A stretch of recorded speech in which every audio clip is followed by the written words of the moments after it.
Good morning students.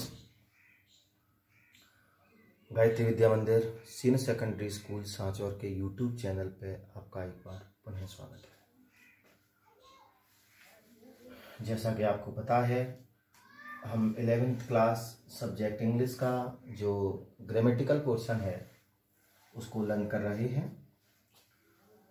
जिसमें सबसे पहला आपका टॉपिक हमने टेंस जो है वो कंप्लीट किया और उसके बाद आपका बहुत ज़्यादा महत्वपूर्ण अंग्रेजी अंडरस्टैंडिंग के लिए, इंग्लिश स्पोकन के लिए, इंग्लिश रीडिंग के लिए, राइटिंग के लिए जो महत्वपूर्ण टॉपिक आपका पैसिव वॉइस, उसको हमने उठाया है, जिसमें सबसे पहले हमने जो परिवर्तन शुरू किया है वो है टेंस का। ओके, टेंस में दो टेंस हमने सीख लिए थे, एक तो present tense and second past tense. मैं आपको बता दूं कि प्रेजेंट में भी आपके simple present, present continuous and present perfect, और आपके पास्ट इंडेफिनिट, पास्ट कंटिन्यूअस और पास्ट परफेक्ट, इन्हीं के हमने देखा था कि पैसिव बनते हैं। ठीक है ना, present perfect continuous, past perfect continuous, इनका पैसिव नहीं बनता है। ठीक है, इनका टेंस में नहीं परिवर्तन है। आज हम डिस्कस करेंगे फ्यूचर टेंस के बारे में। फ्यूचर टेंस के बारे में तो आपको बता दूं, 7th नंबर पे 3 आपने इसके पढ़े थे और 3 आपने इसके परिवर्तन पढ़ लिए थे।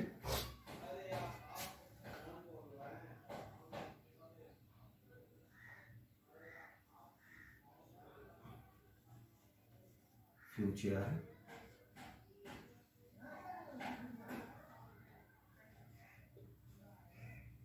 Indefinite tense. ठीक है ना, एक है future indefinite tense,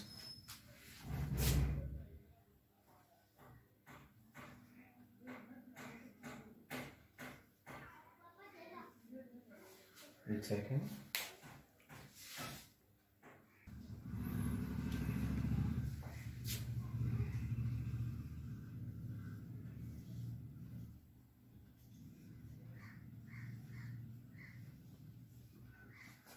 eight point है फ्यूचर परफेक्ट टेंस। इनके पैसिव बनाते समय हेल्पिंग वर्ब क्या लगानी है हम वो देख लेते हैं। पहले एक बार, हालांकि आपको पता है इनकी पहचान, एक बार इनकी पहचान भी देख लेते हैं। आपको ये भी पता होना चाहिए ये टेंस कौन सा है, तो आप उसको पैसिव में चेंज कर सकते हो। तो आप ऐसे पहचान लेना कि जब कभी भी सहायक क्रिया के रूप में विल आ जाए या फिर सेल आ जाए और वर्ब की फर्स्ट फॉर्म आ जाए तो वो फ्यूचर इंडेफिनिट होगा।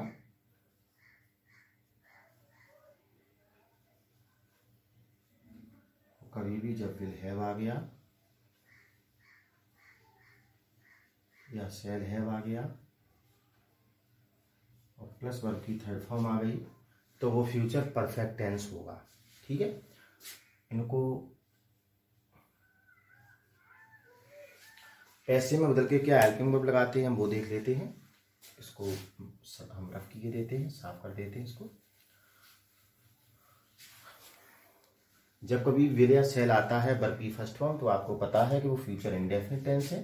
और इसका जब पैसिव बनाते हैं बच्चों तो आपको क्या करना है, आपको विल बी,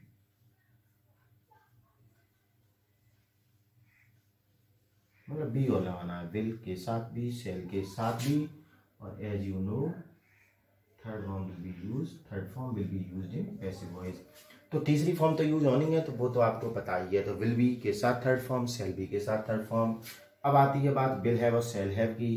तो इससे अगला टेंस कौन सा, फ्यूचर परफेक्ट कंटिन्यूअस, उसकी हेल्पिंग वर्ब लगा दो आप। तो वहां पे क्या लगता है बेटा, will have been,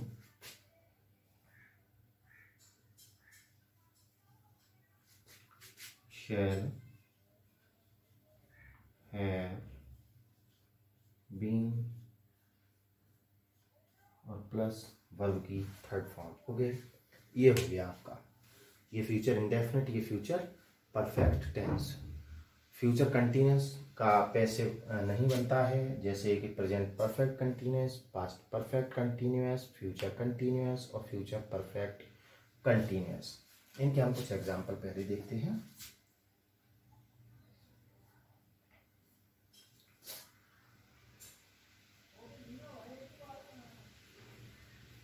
Mohit will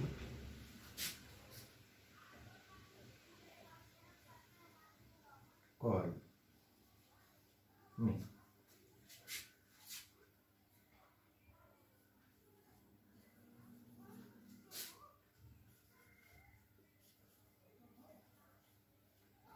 Ram will not have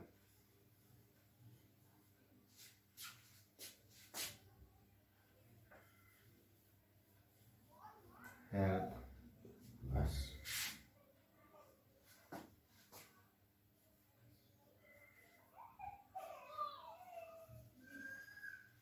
We shall not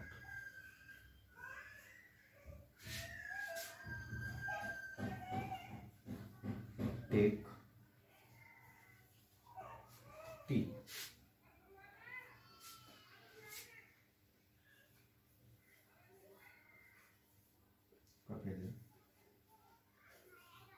Will have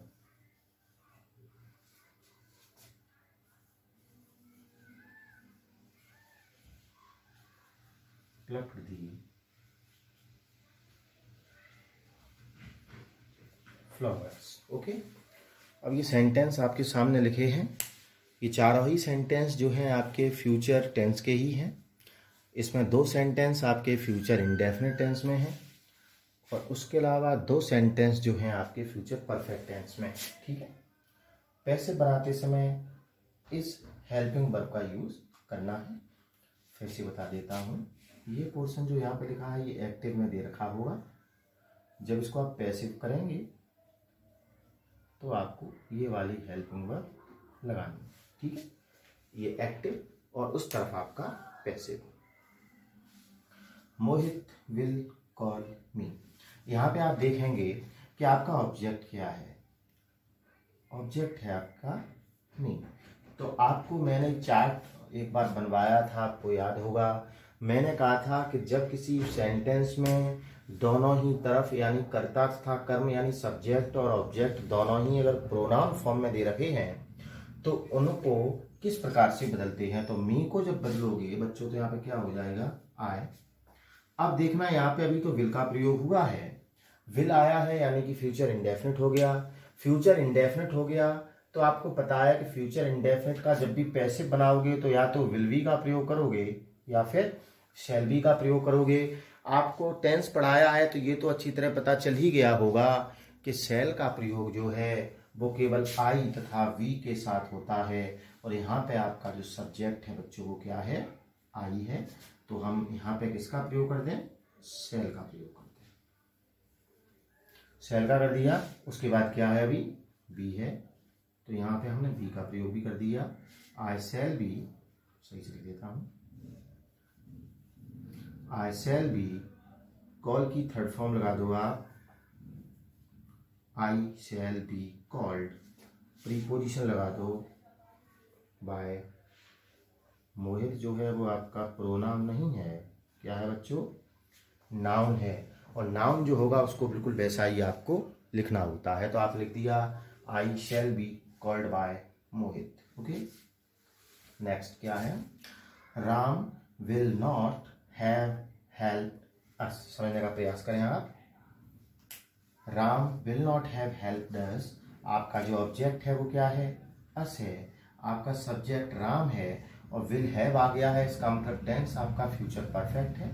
will have they रखा है, मैं कहा जब भी हैव साथ में आई तो बीन लगाना ही है, तो विल हैव बीन हो जाएगा। क्या होगा, विल हैव बीन या फिर शैल हैव बीन। अब किसके अनुसार होगा, अस आपका जो ऑब्जेक्ट है इसको आप सब्जेक्ट बना दो। आपको बता रखा है, चार्ट नहीं आ रहा हो तो आप एक बार कॉपी में देख सकते हैं। एक बार पुनः आपसे कह दे रहा हूँ कि जो भी नियम, जो भी रूल्स मैं पढ़ा रहा हूँ, जो भी नियम पढ़ा रहा हूँ, उन सभी रूल्स को आप अपनी कॉपी में नोट भी करते जाए। यह हो गया वी। अब यहाँ पे किसका प्रयोग करोगे, आई और वी के साथ तो केवल किसका प्रयोग करोगे आप, शेल का। मैंने आपको बताया था कि जब भी कोई सेंटेंस नेगेटिव होता है तो नेगेटिव सेंटेंस में आपको यह ध्यान रखना है कि नॉट का जो यूज है वो पहली हेल्पिंग वर्ब के बाद करते हैं, तो हो जाएगा वी शैल। नॉट हो गया, किसका प्रयोग बचा बच्चों, ये हैव हो गया, ये बीन हो गया।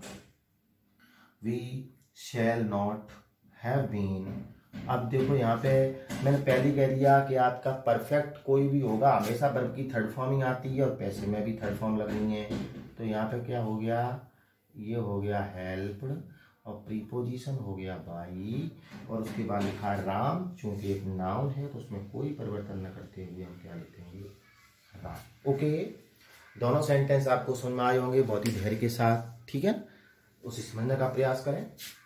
We shall not take tea, ठीक है। पहले तो हमें सब्जेक्ट और ऑब्जेक्ट आइडेंटिफाई करना है। ये आपका सब्जेक्ट हो गया, ये आपका ऑब्जेक्ट है। तो ऑब्जेक्ट को आप चूंकि नाउन है तो उसको टी को टी ही रखेंगे, हमने टी कर दिया। शैल नॉट टेक यानी विल और शैल के साथ वर्ब की फर्स्ट फॉर्म, इसका मतलब फ्यूचर इंडेफिनिट टेंस है। और फ्यूचर इंडेफिनिट टेंस का जब पैसे बनाते हैं तो विल बी या शैल भी लगाते हैं। अब शैल तो केवल आई बी के साथ लगता है, तो यहाँ पे किसका प्रयोग करोगे आप, विल का करोगे। अब विल भी हो गया, शैल भी हो गया, तो जब भी साइक्लिंग दो हैं तो आप क्या करेंगे कि नॉट का प्रयोग अगर करना है तो आप पहली साइक्लिया के बाद करेंगे। टी विल नॉट, क्या बचा, बी। टेक की थर्ड फॉर्म क्या है बच्चों, taken. Tea will not be taken by preposition by. और वी का आपका ऑब्जेक्ट क्या होता है, अस होता है। देखो अस का भी हुआ था तो वी का क्या होगा, अस होगा। ये हो गया सेंटेंस आपका, बहुत आसानी से हो गया, किसी प्रकार की कोई परेशानी हमें नहीं आई। अगला सेंटेंस हम फिर से देखते हैं। Kapil will have plucked the flowers. Kapil will have plucked the flowers. तो आपका यहाँ पे जो ऑब्जेक्ट है वो क्या है, दी फ्लावर्स।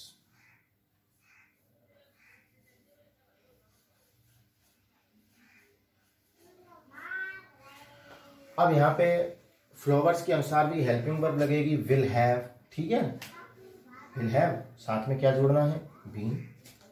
तो देख लेते हैं। Kapil sorry the flowers will have been. Verb की थर्ड फॉर्म पहले से ही है तो क्या कर दोगे, प्लक्ड बाय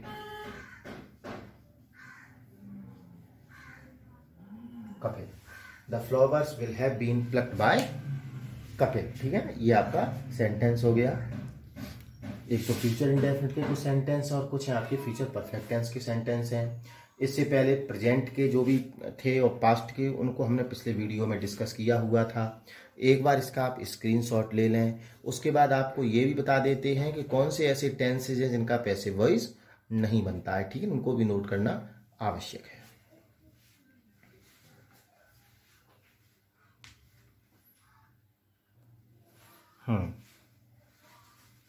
तो टेंस की परिवर्तन आपने पढ़ लिए। यहां पर लिखते हैं आप नोट।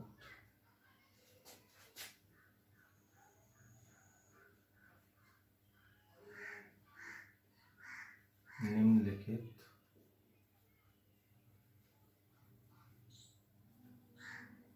टेंसेस का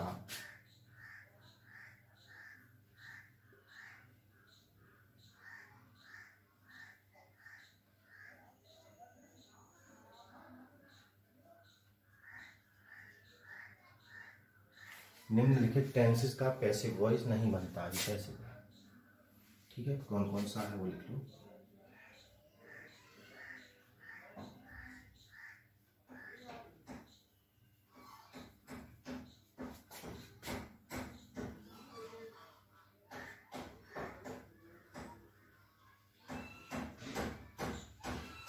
एक तो हो गया present perfect continuous tense,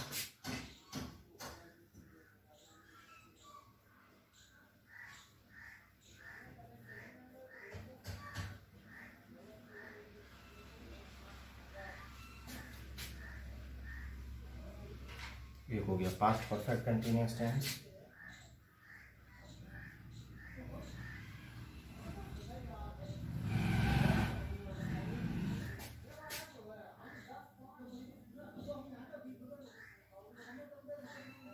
future continuous tense,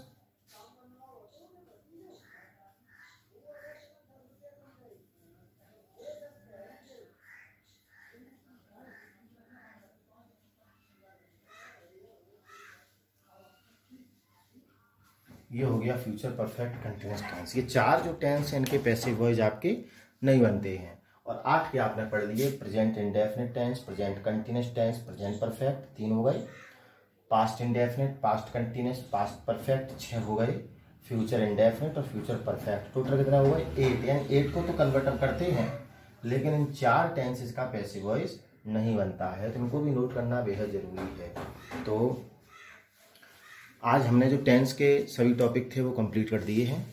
इनमें हमने कुछ अभ्यास नेगेटिव सेंटेंसेस के भी किए।